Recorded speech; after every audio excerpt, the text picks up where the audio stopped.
Spartans! What is your profession?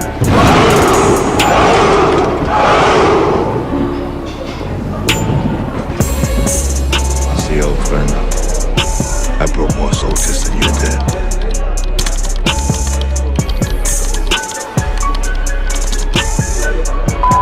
Because what I'm about to teach you today is enigma. I'm about to show you how these markets work in a way that you already kind of understand how it works, but I'm going to give you the details that you were missing. I hope you're all excited for this journey we're about to begin. I know I am. My job as your mentor is to make sure that you understand this, to make sure that you're consistent as a trader, to make sure that you figure this out too. Um, it is privileged information, and I think that once you understand the scope and the scale of what I'm about to share with you, you'll understand why and why this information can has the potential to change people's lives. This is phase one. There are four phases to this mentorship. Phase one is the IPTA core, advanced order flow training. It's the core of everything IPTA. It's what you will use to frame up almost any trade idea, any strategy. This is how this all begins. But I'm going to show you this chart in a way that you've probably never seen it before. I'm going to show you how the charts are a language and they speak to you. So before we get into all that, I have to cover what this market actually is. So this market was not made for us, right? It's a wealth transfer tool. It's meant to transfer wealth from you, your bank accounts, and your pockets to the people that are on the other side of the business. Every time you see one of those rally parties on Wall Street where they're cutting ribbons and popping champagne bottles, they're celebrating stealing your money. It's designed this way to take your money and run your stop losses. And it uses pre-programmed algorithms to manipulate the price. Now, if you can think of a auction house, if you ever been to an auto auction, right? You have an individual he's standing there behind the podium with a gavel, banging that gavel, saying, "Hey, do I have $1? Do I have $2, $200, whatever the case may be?" He's bidding or he's calling out, he's announcing the spot price, the market price of whatever is to be sold. And then you have a whole bunch of people in chairs and they're bidding for the right to buy that particular item. So ultimately, that's exactly what's happening here on these markets right now. It's a large global auction house, one of the largest auction houses in the world. The auctioneer, he's all his job is to meet willing buyers with a willing seller. What the algo is programmed to do is sweep for orders the same way that the auctioneer says, "Give me 100. Does anybody have 200?" He's sweeping the price for orders to meet willing buyers with a willing seller. Now, larger orders attract price just like at an auction. The retail traders feed the market liquidity, which means that if there's a 98% failure ratio for most retail traders, 98% of that money is going to someone, right? So if you think of yourself, unfortunately, as the sheep that keeps feeding this market money, that's exactly what's happening here. It's a wealth transfer tool. You retail on top, you are supplying all of the money to this market. The whales and the big banks are absorbing all of that liquidity. And the main purpose of the algo is whatever the weight of the positions are, like if there are more sellers in the market, right? If there are more shorters in the market by the means of retail traders, the algo is going to want to run the opposite direction because there's more money to be made running price up. If there's more sellers in the market, then there is running price down, right? This is how typically price action works. And your job on these charts is going to be to determine what that narrative is based off of the charts and the price action. And it's simpler than you actually think.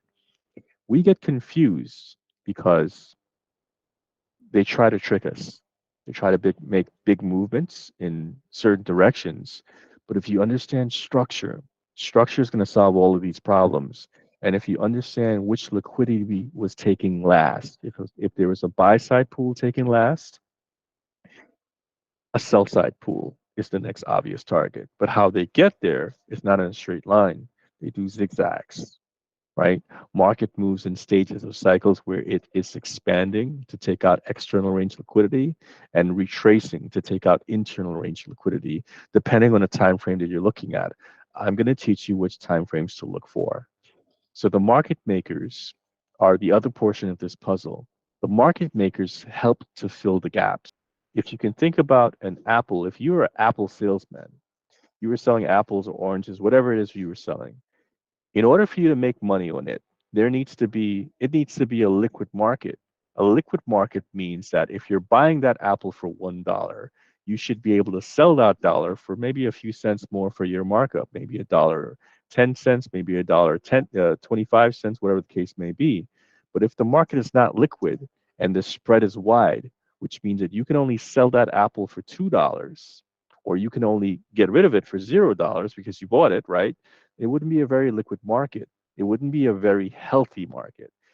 Healthy markets are attractive to people that want to engage in that market.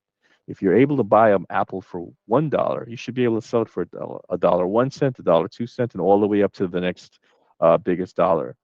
That's what market makers do. They help to make the market liquid.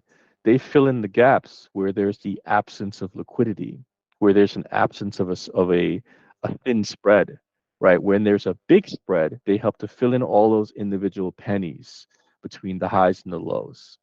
And then the broker, rightly named so, helps you go broke.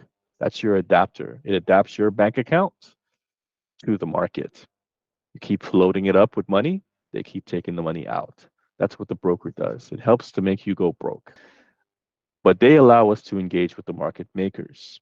And we are on top on this side of the market. The broker is between us. It adapts us to the market. And the liquidity flow goes from retail to broker to big banks to market and everybody else along the way, including the Chicago Business Exchange, collects all those fees along the way. This is the business. You have to understand the business to understand how this all works. Everybody gets paid along the way, and you're the one that's fueling that money, pouring it into this market. This is how it was designed. It's a wealth transfer tool. The banks are in bed with the market makers, which means that the market makers generate liquidity in the killing zone, in the slaughterhouse. That is what we call consolidation or the order blocks, which you'll find out later. Once they have that liquidity, they hand that liquidity off to the banks. The market makers work with the banks and the hedge funds. The hedge funds are a small part of that group as well. Okay. Now comes in the understanding of liquidity pools. I want you guys to pay close attention to this portion here of price because this is going to help your understanding a little bit better. Now, you guys have seen on the right-hand side, this is a trade ladder. Some call it a DOM on certain brokerages, but this is the active buying and selling ladder. On the left-hand side, you have willing buyers that are willing to buy at these individual prices here. And then you, on the right-hand side, at the top of the price chart, you have willing sellers. Now, what happens here is that if you're willing to buy, just like at the auction house, you have to meet a willing seller at the specific price that they're willing to make a sale at. At this level, at 43.46, there are 98 sellers that are willing to engage in selling the commodity. That's the spot price or the actual market price. And then you have all the buyers down here. Now, of course, you'll always have more willing buyers because they want to buy stuff cheaper. 366 down at 43, 43 and a half. And up here, you'll always typically have more willing sellers that want to sell at a higher price. Right? It's basic economics. When you're buying a car, you don't want to pay top dollar. So why would you chase price when price runs up? Right? You want a discount. Keep that in mind when you're looking at these charts. That's the most important thing about all of this. People, and listen, I've been there. I started in these markets just like you did. I came for the retail space, And every time I saw a candle pop up, I would chase it. I've been there. I've done all of these impulses that you guys are doing right now. Everything you've done and more, I've gone through. Been through the losses and everything else. I know your pain. I feel your pain. We're going to fix that. I'm going to show you how. Market making works like this. At a specific price level, the market starts going up away from that level. Just like how when over here, you see these two buttons here, you have buy market and you have sell market. When you're buying, when you hit that button, where do you think price is likely to fill you at? Down here or up here where there's more willing sellers? Up there. Most brokerages set up all of their applications in this manner so that when you hit that buy market button, you're overpaying by that much from 43.46 to 43.47, and sometimes even worse, sometimes even higher. Why? It's designed that way. They don't want you to pay the cheapest price. They want you to overpay because the business about all of this is to get you to overpay, to pay the market makers. Remember, market makers' job is to help to fill the market, to fill all of these prices here. But when the price is here, they're going to want you to overpay. And as price is going up, what does that mean? If price is going up and you're buying, you have to buy that from somebody. You're buying that from a market maker. The market maker is selling that to you, which means that price, as it's going up, they're building a net short position from this level, this blue level right here. That net short position keeps moving away from that level that they're shorting from. So think about this. What would entice somebody to want to make a market if price just keeps going higher? They would keep losing money. In order for you to be a market maker, you would have to either be insane or have some level of insurances that price is going to come back to this level at some point in time. Because who would do that? Who would keep shorting as price is going up? Who would keep buying as price is going down? It doesn't make any sense. In comes the whole system. It's designed to protect market makers. So as price is going higher, their net short is negative at the peak of that height of that selling position. Price shifts, it reverses, and it starts heading back down to that level. At a certain point of that curve, that arc, this is a sell model, because when price goes up, when you're thinking or when you see price shooting up, think in your head that eventually it has to come down. And that's why retail traders are unsuccessful chasing price, because it goes up. And they typically engage in this portion of price up here, and then before they know it, turns around, stops them out. Not only did they overpay, but they were on the wrong side of the market because they didn't understand that there was a counter logic to how price moves. But when price moves up, it eventually ends up lower than where it started. Okay, that is the market maker model. And I want you, when you're looking at these charts, to frame that, have that understanding in your mind of what price is doing. If it's going up, that it might come back down lower. After peak sell, they start moving into a cash positive position. Why?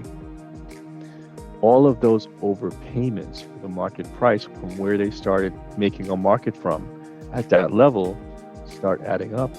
And when they are moving up, they're actually hedging themselves. What are they hedging themselves with? Futures contracts. That's why futures contracts are different from options contracts.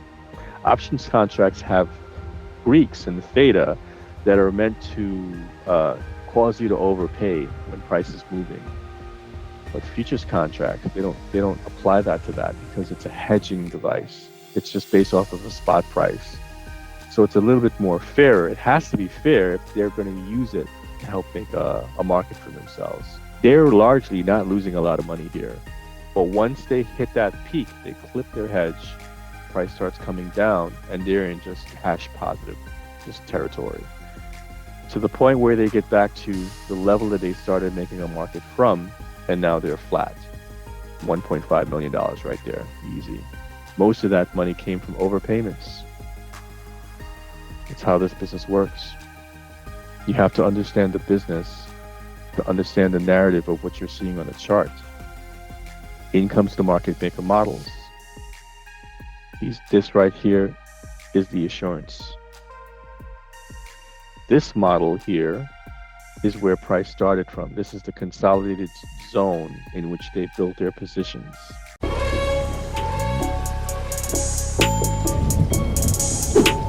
Spartans!